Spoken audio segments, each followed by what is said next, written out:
Kubata eriwo wakati wa federation ne wuma. Kenzo okusisinkana president w'eggwanga kiteekawa wuma essaawa eno. Tekinawe gigiteeka. Kuba bonna mu parliament baagenda. Anti kye yakoze ne bano bajja kikola.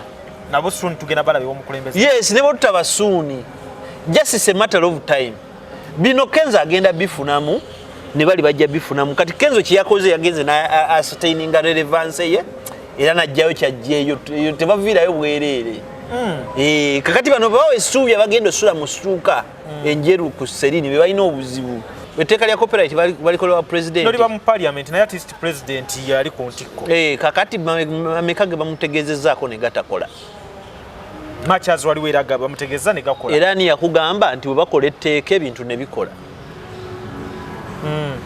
Amateeka gali subject to enforcement. Amateeka gali subject to implementation. Ekirala banata abalala abalina okukola abali mu parliament abali ku process NCF n'abalala bolo bakole kine ministry ne Uganda National Cultural Center bali siro katika kyekwatiremu nga president kubanga nti bwe babalowoozesa mbadde nnyo nyolo ono gwe banga lyo mazengo wandiika tubulirayo industry government giyajja neteeka mu sente nekula teriyo bakola batya teriyo gwe tuba twaga industry yaffe kule tulina kukola tutya kukola art and that is what abantu abalalanga John Segawa kyabatero bagamba naye abantu tebawulira awantu we bandiyise awatuufu wayitawo omusajja gwe bayita dokita atali mukenkefu Hilda man information jenine empya Kenzo kabala kake era kafu tekaliyo waliwo entukane ndabanga abakulu it wouldn't be only tumwagala omanyi olimba kati lwanyina ku playlist oluli number 2 buyimba ki balipira board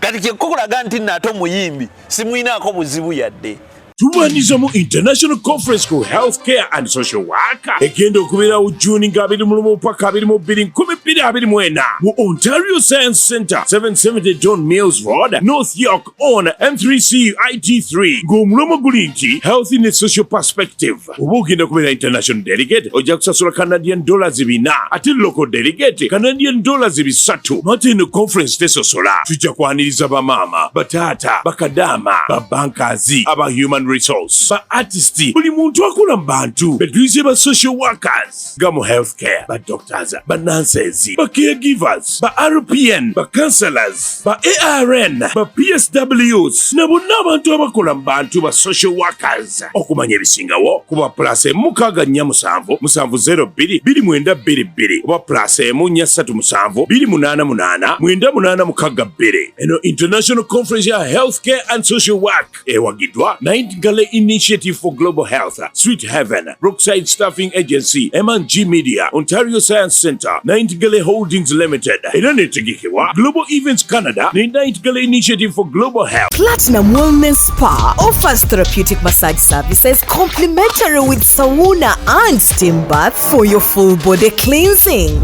You can now get a Swedish massage, hot stones, sport massage, aromatherapy, salt ability hot stone therapy, Moroccan bath hammam, jacuzzi, and many more therapeutic massage varieties. We are located along Lukuli Road near Teletubbies Primary School off Rumala Access, Kongebuziga. Call us on 0708-842-821. Platinum Wellness Spa, here to take care of you. Amanyanze Nsuga Mustafa, nkola ne Alihira Holdings Uganda Limited. Tuli bakozi ba biodigester wamu n'okuzimba okwenjawulo. So olwaleero tuli waneeno nga tuli nkola biodigester. Ekyenjawulo ekiriwo nti yo eri mu basement wakati okusinziira nga bulijjo abantu mu kiraba ti eno parking lot. So eri wansi eri parking lot eri mu basement. Leero tukoze size y'abantu 5 ngera erina capacity okuservinga ekizimbe kino kyonna nga kinaabeera waneeno ngera emigaso gya bulijjo gya biodigester tebagenda kunuunamu atwetaaze ku namba z'essimu 07017669992 ne MTN 0789224230 enamba ezo zonna kweziri ku WhatsApp. Morris Cakes and Events Limited bakola cakes eza birthday okwanjula baby shower bridal shower mu buli design yonna gy'oyagala traditional cakes n'ebika ebirala kosa n'okutegeka emikolo ne girabika bulungi. basangibwa wa Kaliga okumpi n'akatale k'aba veteran ku namba z'essimu z'olaba wansi awo ku call ne WhatsApp kola order keke kutuukako yonna gy'owangaalira. Mariam Massa mukyala muyimbi mukyala muzadde ayimba music abuulirira ate azimba alina akayimba akapya bakayita eddembe ly'abato omuli obubaka obukwata ku baana n'abakulu kanoonye ku YouTube channel ye Mariam for Children ne Facebook Mariam Music. Tuline Buule wano mu kiwolawola sajja amaze okubanga afuna ku ka evening bakayita evening ki evening tea buuji buba buuji buuji wano nywawo buuji sajja amaze okufuna ekikopo ky'obuuji wano ku theatre kitegeeza kati buli byayogera tagenda byogeza nange wakona na Uganda tubawagira nayo bawagira n'olema kati laba n'akazi atuwa obuuji otuuka wali mu gutaasa mwayoleza ebikopo ng'amazzi ga white agira mugizo bapaba ekikopo akikubamu bapaba naffe tubunywa naye biri tubyerabira nkubulye my friend nga bayogedde ebiri mu kiyungu ewasinga okuva emmere ewooma oyinza obutaddayo enkya nayinako omukazi n'anoonya emirimu twaliyo ku university bw'agenda mu university n'agenda n'asanga ka restaurant awo mu kibuga mu bizimba awo bw'atandika okukola eyadda n'aŋŋamba papa tolyanga amatooke mu kibuga konai tisiba abaana bambalira ddala ebisitokisi ne bagalinnyako no yes she told me ate kati nze yali akwana n'aŋŋamba bagirako nti era n'ebisitokisi ebyo n'aŋŋamba balina ebisitokisi ebigiraavu n'aŋŋamba mama ebimu baba boonoona bizinensi abakyala abo bakwata emmere ne baginyiga gye bali abaginyiga ddala bako baginyigira mu buveera ne bagizza mu ndagala gye bali n'engajja bagyeziri naye ng'ekikulu tusalutinga buli afumba ekyokulya mu kibuga nga oli muyonjo ate ng'ekyokulya ekyo kiwooma ze navaako ze sumbuusa nazo ezaakawo ez'ennyama sumbuusa zonna oba muceere oba ki mwana amuguza sumbuusa yajinguza ku mapeera nali nkyazikutte n'okukwata bwenti awo ntudde ndi awo mu Kasite Square mabega zino eza baketi n'akwata baketi ye n'agenda agiwanika wali ku ttooyi n'agenda akojobe neetamwa sumbuusa obulamu okuva olwo ekirungi ebirala sibirya nze sirya nseenene ate ab'amagi bagafumbira wa bo bagafumbira ddala leero akubaiti ejjiddyewo ojja ddijjako ekikuta kuno naye nze byebyo mulimu ebintu byesirya nga byo nabivaamu ku buto kati ng'enseenene ezange nazirya nenzimalayo enswa mpafu nyanya fene I don't eat such things engeri gyekiri nti nno emirimu gino girina abaana bangi begiweerera katubirekerenga bibiri era actually omu abagifunamu nti bw'olya sumbuusa n'olwala owa famasi aba akola ne bwofu wa kofini naye n'akola Buule oli bulungi ndi bulungi amazonyo obuugi oseetirize obuugi munywedde tusimulule kale leero njaga tutandikire ku nsonga eziriwo musical tusooke tuzijje mu ddiiro then tujja kukwatirako ebyalaavu waliwe tugenda osembera Eddy Kenzo Eddy Samusuza kana kambaata mu mbeera nga mbadde mugamba teyasoma nga kimulumye bambi kati we tuli yali meetings omukulembeze w'eggwanga omulundi omulala ate kikwetaagisa funa certificate okusisinkana Museveni n'omugu w'eddalu asobola osisinkana President Museveni President w'eggwanga lye ng'amusanzeewa ewe gy'asula omugu w'eddalu ku street yes you're just two brokers away from meeting the president. I'm telling you katika nkubulije kino statistically ku buli kyalo kuliko omuntu yali asisinkanye president ku buli kyalo wafani amusisinkana nze nga simulaba anti gwe tomumanyi naye nga gyali mu myaka gino 3 ku kyalo gyensula buli ofuga eggwanga n'obeerawo ebbanga ddene otandika okufuuka loona kati nga buli lyajja bw'otafuuka loona otandika okulimbibwa buli muntu ajja n'akugamba kyakugamba nze njagala okubuulira buli muntu yenna bulwalwa mu buyinza batandika omugamba ebintu ne byatakkiririzaamu naye nga ye alowooza nti bisobola omuwa ennamba n'okumuwangaaliza waali naye ng'ekyokulaba mukulembeze si kya bulijjo era President Museveni osobola kati omusisinkana n'omugamba nti nze nsobola okukima amazzi ku mwezi naye amazzi ago tugafuka mu nnimiro ente zigenda kugejja katofuna mu kikyayina olingira mu kigattira akuwuliriza yakyo vula omusajja yajja wano nasoma periodic table number yali muzungu kyoyo yasoma periodic table naye nga byanyonnyola temuli mu kikola sensi n'ekyo wabula ye buloke ya muntu walanga akubye jakapoti bwe bisifaanana bwe bityo ate abamu bakola kibeerabira Cameroon waliwo president bamuyita Paul Biya kati Paul Biya yagenda nakwanako omukazi yamusisinkana mu ggwanga lya Niger muwala ng'amwagala n'agenda n'addayo Cameroon weyitayo Cameroon yomugamba nti omukazi wo afudde gweyagaddeko n'akaaba nnyo n'asindika yali kyamusanga akwata kuba agenda Netherlands kuba president wa Africa naye abeera Netherlands tabeera eno mu nsi y'Africa Cameroon tabeera nabaavu kakati naweereza nga amabugo ng'ebyuma bya Africa mukole ku byenziika mukole ku ki nekibu okulaba omuzungu yakulawo atyo awe bali abajamani aba francophonie France mulimu omusaayi gw'Abafirika mungi n'aba Caribbean kazi sebo okunyumira jini wati ba Caribbean n'ensi eziriraanyaawo ezirimu Olufalansa kakati abantu abo baba n'obubina baba n'emibiri emirungi kakati ate nkyakugamba naweereza obuyambi ne baziika president n'agenda Netherlands nebeererawo ne bayitayo emyezi 4 nadda bwadda n'agamba wa protocol nti mbadde njagala muntwale ndaye mukazi wange Niger olinga mukulu todda mukulu mangu oli najja n'agamba president wa minister wa information n'amugamba wategedde maye mukulu ayagala tumutwale omukazi ate omukazi yafanga n'okutwala obuyambi nkimugamba nti nze nja kimugamba oli wa information najja n'amugamba nti munaye gugenda okulakola ki yafa yagalagirawo nti gwe nkugobye n'agoba mugoba kati bamugoba president n'abaga bulwokuba bo batya nnyo ne bagamba tugende omusajja tumutwala president okutuuka wali nga bamulaga malaalo nti olwo yakola ki yafa president n'akaaba n'agaga lwaki temwaŋŋamba naye nga yaweereza n'amabugo n'agamba n'omusajja muzze ku mulimu mungobesezza omusajja kati ate bano abamutute nayo n'agobako nga bana lwaki munswazizza kakati bw'olwannyo mu buyinza waliwo ebintu nga bikutuukako nga tokwatagana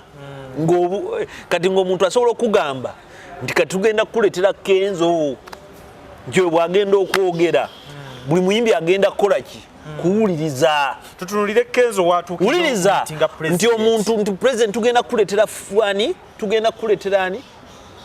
jjajja bucha nti oyo geto agina naye nga ne geto gy'alina eri mu nju ye abantu nga bana nti kusaasira akozesa abantu bangi nnyo alina n'ebizigo naye nga n'ebizigo bye ne mu nnyumba ye teryalebye ki ku bizigo bye kampuni yaliwo ne bitatambula kati bwe bityo bwe bibeera njaga tutunulye Kenzo nga ye olwaleero si gwe mulundi ogusoose naye njaga tumutunulye kati nga president w'abayimbi yabatutteko ku faamu ne balaba ebintu engeri gye bitambula abajjeeyo agenze mu parliament kati yasinkanye omukulembeze w'eggwanga naye ekyo nakikugamba oyo ne ttiimu ye bali idle how bali omanyi kakati wano mu Uganda mu nkola ey'obulamu mulimu ekintu kye mutamanyi nti osobola okubeerako ng'okola ekintu ng'olinako by'okola naye nga mutuufu tolina kyokola batuyita idle busy naye tutunulye engeri gyakitambuza mu mitendera Buule simulule biika byoyagala Pokino akulembedde obuze budduluyiwa sumulula mpulire kitegeera kakati n'osanga omuntu ng'ali awo ku theatre atambula naganze ndi firimu meeka bwadde eno noyita emyaka ino muganda efirimu zo ziriwa nga tukola ki nga tolina gy'olaba togiraba kakati ekintu kino kyasooka nti abantu bamanya gavumenti eno nti eri vulnerable nti wabaawo gurupu y'abantu ofunamu kitegeera abayimbi ne batandika okukola ebikujjuko ennamaga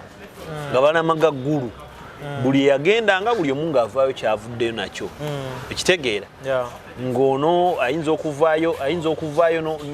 n'obutaano n'ebibiri ne batandika n'okufuuka ng'era abanaku bwe bafaanana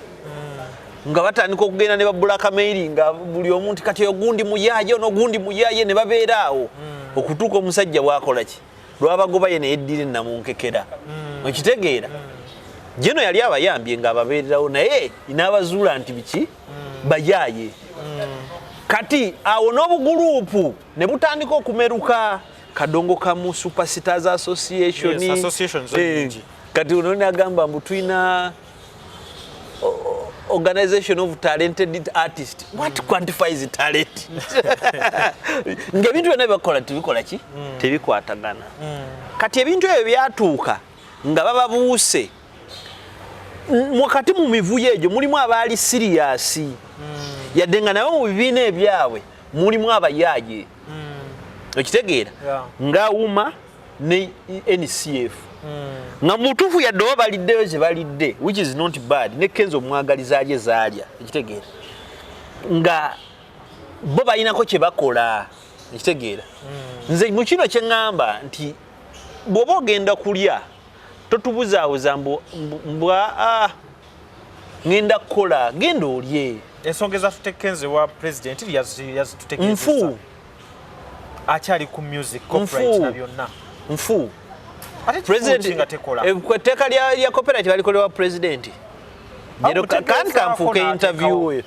etteeka lya copyright balikolewa president noliba mu parliament naye artist president yali ku ntikko kakati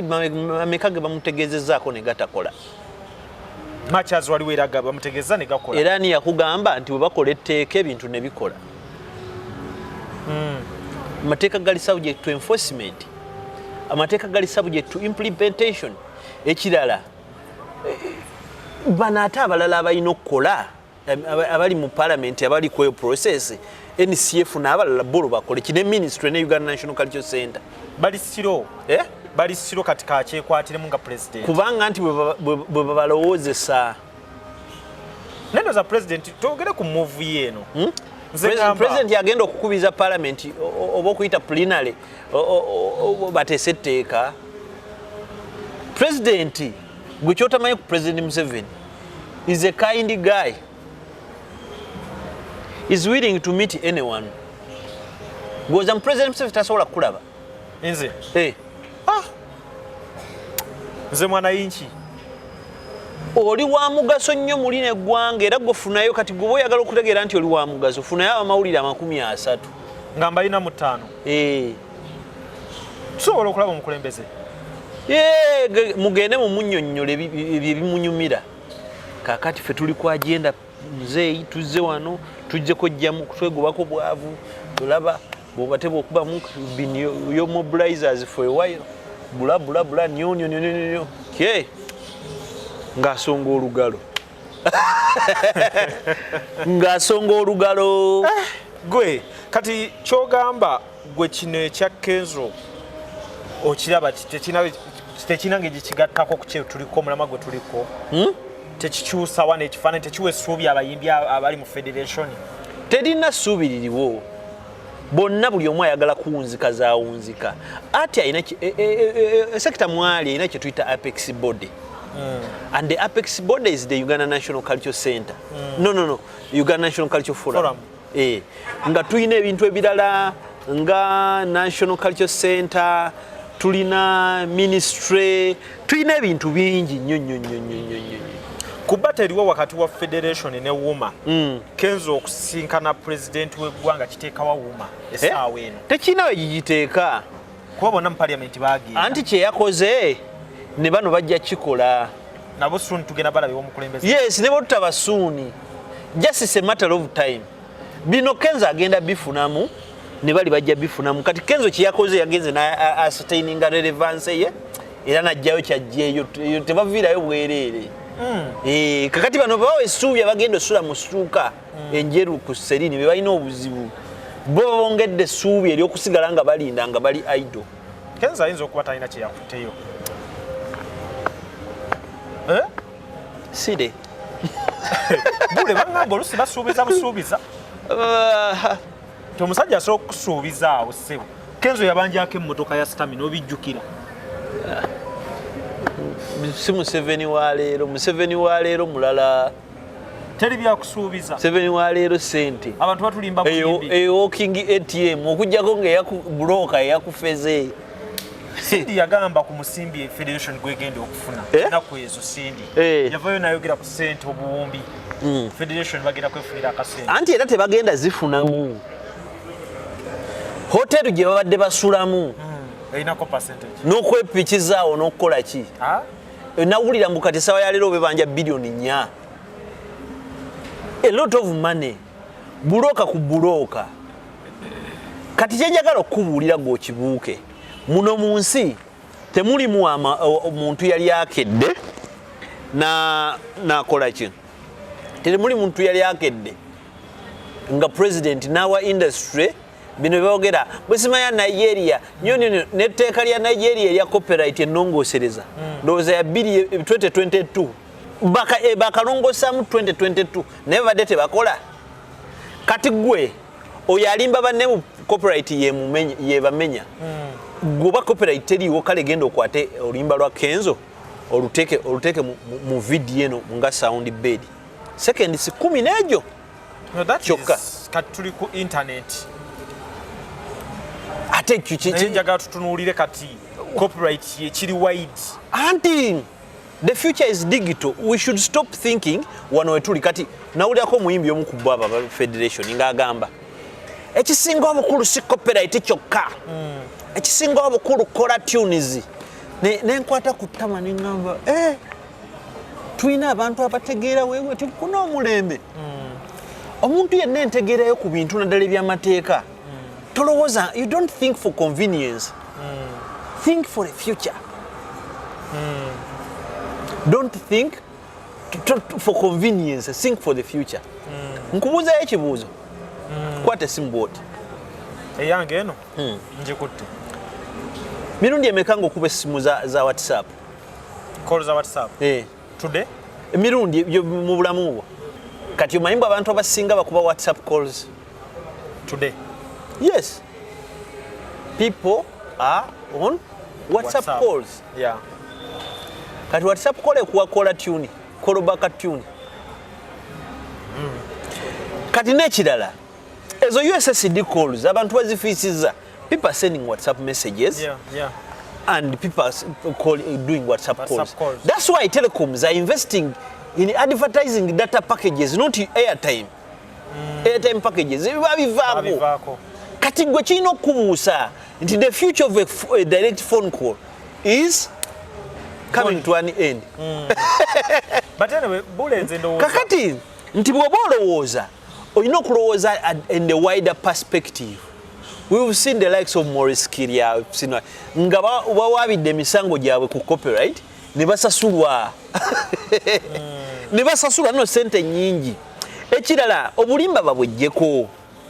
nze njagala nnyo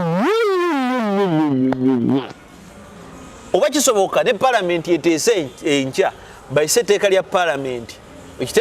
bayise etteeka lya copyright ekitegeera Mwami Kenzo waba ategeera copyright as in copyright not copyright ekitegeera what is copyright ajja kutegeera nti there is more to earning than the law ekitegeera they have sat there in a hotel ne balowoozesa n'abayimbi nti abo obeera omukadde lwofuna mu copyright nti era abakadde abayimba edda ne bakaddiwa ekibalemeseza okufuna mu music tewali copyright. Copyright works when music is consumed. Copyright works when music is infringed. Infringed nti okwatako nga tebakukkiriza n'ogenda mu mbuga n'oloopa kati n'embuga kino kinene nti n'embuga zirina okubaamu balooya n'amateeka agakola ekitegeera bw'osoma emisango gy'aba Marvin Gaye John Fojate n'abalala nti basobola okuwangula emisango gino ne bafuna kubanga amateeka gakola naye nkukakasa wano bino byetuddamu ebya copyright ekkooti eyinza n'okutaputa ne bakuwa emitwalo 5 nabakuwa sente zo mutukuzanyira chovola nti nze nsasa nnyo ogamba mbuze tetwagala bya bufuzi tuli bayimbi please mwetaaga ebyobufuzi Mayinja yakyogeddeko nnyo agate waliwe tugenda kwewala toyina wokyewala politics yefe Mayinja yategeera yali yasalawo butategeera naye ategeera is a very good man by the way mwete mumanyi Mayinja era nze mu bantu bendaba benyigira nti no otwa simanyi ovuma Mayinja ovuma waki has had his contribution to this society. Kenzo ddi abantu bagenda okukkiriziganya naye ku kyaliko kuba ndaba in most cases buli muntu alaba kyaliko ng'ekitaliiwo akole ebimukwatako biki federation ebimukwatako gulende wa president amugamba embeera mingi okyayo ekya federation lwaki mukirabanga lwaki mukikubamu ebituli kubanga tosobola genda gamba president yagenze n'agamba president bwagenda mulaga structure za ino industry naye nga structure z'omulaga teziriiwo okola bantu balala be bakola you can't go and balkanize big associations to create balkanized associations and start a federation to go and bully people in the value chain of music we need the Uganda Musicians Association okay bana bonna obulala bwa bugweyo association yeyo kati awo tufune be Uganda musicians tufune eyaba producers tufune eyaba promoters marketers tufune eyaba amawulire abakavalinga art nabo bajjeko katufune eyaba venue owners the structures bogerako forming a federation so sikugenda oli n'ogamba mbu ya association y'abayimbi ba Kampala Central nga bakutuma omuyimbi asula mu Kampala Central oyinza okuwulira ekiboko weetokota Kampala Central gyenjogerako ogimanyi eno wetuli David emanju eno ku restaurant nga ku restaurant food plaza okitegeera kyekyo so without structures tolabawo future ya federation teriiwo naye kirala tulemenga okwerimba teri industry ya music yali ekuze oba kintu kyali kikuze mu kubanga gavumenti yakola ki gavumenti yabawa sente ekitegeera jangu tukole tuva kwogerako nagambye omusajja nagambye abantu nti obunaku bubi nti naye obunaku tebuba mu sente obunaku buba mu mutima nantegeera ono omwami bamuyita Jacob Jacob David waluluka ono mumanyidde ebbanga ddene munnamawulire naye kitudifininga si busiru na bubbi okitegeera nti Jacob bw'omugamba nti Buule bakuweyo ebiri ajja zikuwa it is not his money okitegeera but you have people who are defined by greed not even journalists alone niba politicians be bantu bakulange amababbanyi mangi nataddeyo ku Twitter nataddeyo tweet nasanga mukazi omunaku akuba amayinja abantu ne basalawo okuyambayambako ntufuna n'omwana bamuweerere jako nankubira naŋŋanyi namukwano gwange ayagadde ateekeko ku kino sente jako yamunyunyudde namugawaye lwaki tetuyambako omuntu ono nakkiriza jako abadde alina obusobozi kubanga oli tamanyi ogenda najjayo sente nogenda n'atula kati no takyanywa yayo myaka 8 takyanywa 8 years wali onywa nabivaako nawutamu supu okitegeera naye Jako oli amuweereza sente mitwalo 7 nankubira nagamba Buule bampadde sente zino naye si zange tutuukirize obuvunanyizibwa sente zikole ki olese emitwalo 7 mitwalo 7 through bagiyita media patrol omukyala aziweereza ayagala kusigala ng'ali anonymous naye katugambe muti nno njamuwa tag name bamuyita C kino gye mitwalo 7 oba mugibalamu oziraba kati ate ne zino nange tezigenda kugulira omwana wange bamumanja fees emitwalo 15 naye ate kuno talinaako kubanga sizize bwerusi yes kakati nze oli omukyala tugende tumuwe akole kyakola ki kyakola Mr. Jako ekitegeera so oli waddala amina bino tetubibagamba kubeeragirako wabula tubagamba tufune ekyokuyiga n'okuba ne values nti tekikuggyako tekina kye kikugattako zino ne bwe nzikwata ne nzitwala ewaka tesirina seminti gwe zigenda kugula tesirina ne bwogamba nti kanzinywemu amafuta era gatuuka ne gaggwawo n'otukawo ng'ofaanana ky'oli ekitegeera era agambye nti 500,000 ze ziri zewabadde oyogeddeko then the 200,000 startup yiye nga omuntu eba entandikwa era nakwebaza Buule okutwala initiative eyo ntino mwebale nnyo mwebalire ddala nze nabagamba ndika amafuta ga Katonda ono mubuuze nze ntuuka awantu nga sirina kiddako Buule oli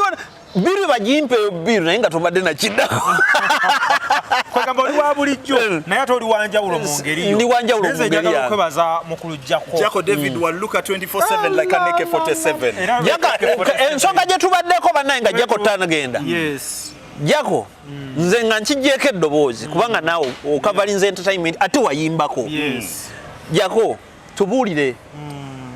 mubuuze ebibuuzo byadde omubuuza ku federation twali twogera ku federation wano nga nze ŋŋamba nti lwaki abantu Kenzo tebamufunye bulungi mu mbeera nti buli gwe ntutuuza ekintu kya Kenzo lwali yasinkanye omukulembeze w'eggwanga kyonna kyagamba kwe kulwanirira copyright n'okulaba nti music industry ekyuka mu mbeera emu oba endala kuba kati ye president waabwe gwe gy'obirabira gwe tulaba nti alinawo abatuusizza abawadde essuubi for starters Kenzo is playing his own game with a few of his co-hosts. His own game. With a few of a cocoon of his own players. Bamenyeremu bano bantu baffe bamenyeremu kakuni ke katya. Kakuni kabeera kakundi. Akagrupu k'abantu abaagala nga balina mission eyokuguza ekintu oba ensonga. Ekyo Kenzo kyaliko. So si kyabonna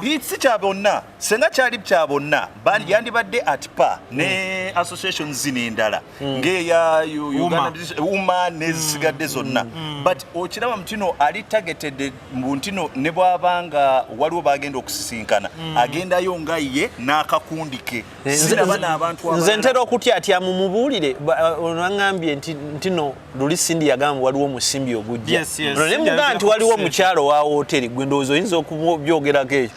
alina okusasulira sente ebbanga lye babadde basulamu ate bwoyogerako eyo hoteri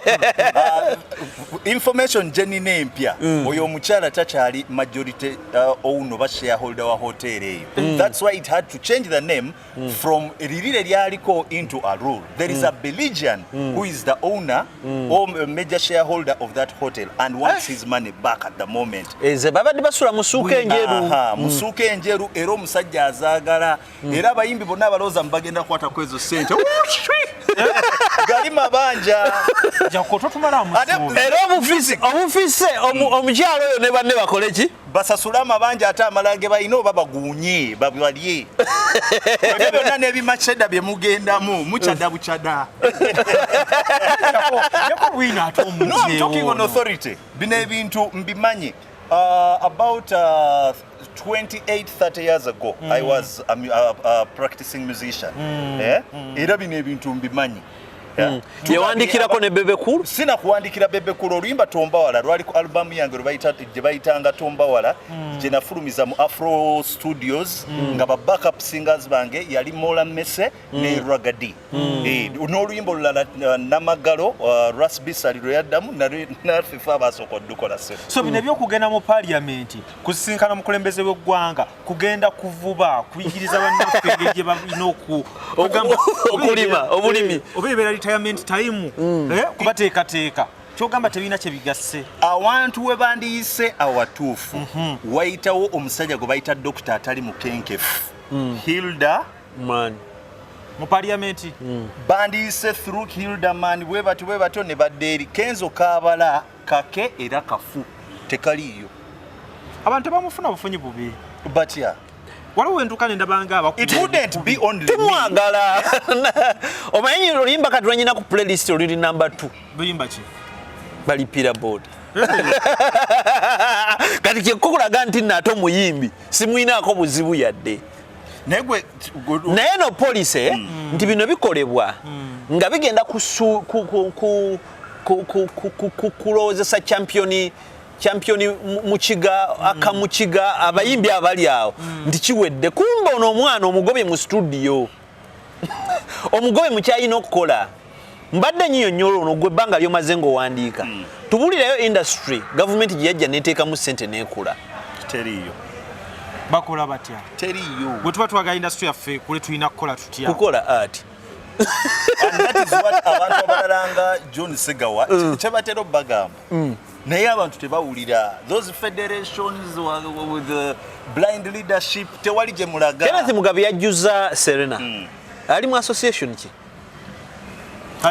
atulaba leero kuzemba nzigalawo ono jjako mukwano gwaffe ono ye presenter amanya gange nze Gabriel Buule anjagala ati Gabriel Buule ku Twitter esimu 700 391620 bye naye ngajjako sanyusa okulabako amina alese bwino wano alekanga nyimirire nga muti gw'amasannyalaze naye nsaba Buule nsajja ojja kufuna ng'obudde omundu njamusimagoli ate tolabye atoye oda nendeeta ensanvu gye manye ensanvu gyalina naye mwebale kugattako mwebale kweraba amawulire banjawulo osanze Buule ntwayogedde ku b'amawulire wano engeri gye batambuza ekintu naye se bw'obanga oleese ensanvu kitegeeza mulimu ab'enjawulo era mwetuli kubanga abantu bamanyi nti simanya ffe tubeera yala ensanvu eyo nyinza okugifuna nenjimogolako oba oluusi nempitamu naye bw'obanga ozireese ozirabyeko nenzirabako kitegeeza mulimu ab'enjawulo era simanyi kagambo kolekera b'amawulire abamawulire muyina manyi mu ntino embeera gye muyitamu si nnungi gye mukolera tebabasasula oba ababosi babawanvuya naye bwe banga bakuwadde nga obuvunaanyizibwa okutuusa ekintu awali omuntu kituuse gy'emikisa emikusike abantu gye bayina mu nsi era y'empeera until next time owamawulire ayinza kweteekako atya value n'abeera nga teyeekubamu nnyo bituli teyeenafuya nnyo mu service ye y'omulimu gwe mu mawulire mulimu ebikemo bingi kati ng'olabye oli okutuuka okuneesiga ne ssente ezo ate nga si ye yekka asoose nange mwennyini nina ebizibu byange but the moment ogezaako nyongera ekigambo ekyo ogezaako okubeera impasho ojja kutuuka gy'olaga newankubadde oluusi wabeerayo bano abatandise okigusa mutino oluseke lukola teweerabira ethics at least entonoko ate tolyanga wabiri gusa ensonga lyo olusekero naye tolukuba emirundi ebiri teeka mu nsuwa emu ate tosalirizanga siri muganda tosalanga gwakawala atowoledde gwakaleezi kale yejjako David Waluluka musajja musoga era tubayozaayoza kyabazinga ate twabawadde enjogera empya waliwo omulala eyakoze embaga ng'eyo until next time bye tubatadde bannaye serujja kumata 12 paka tuladdamu sisinkana bannaffe amanya nze Nsuuga Mustafa nkola ne Alihira Holdings Uganda Limited tuli bakozi ba biodigester wamu n'okuzimba okwenjawulo so olwaleero tuli waneeno nga tuli nkola biodigester ekyenjawulo ekiriwo nti yo eri mu basement wakati okusinziira nga bulijjo abantu mukiraba nti eno parking lot so eri wansi eri parking lot eri basement. Leero tukoze size y'abantu 5 ng'era erina capacity okusavinga ekizimbe kino kyonna nga wekinaabeera. Waneeno ng'era emigaso gya bulijjo gya biodigester tebagenda kunuunamu. Atwetaaze ku namba z'essimu 07017669992 ne MTN 0789224230. Enamba ezo zonna kweziri ku WhatsApp.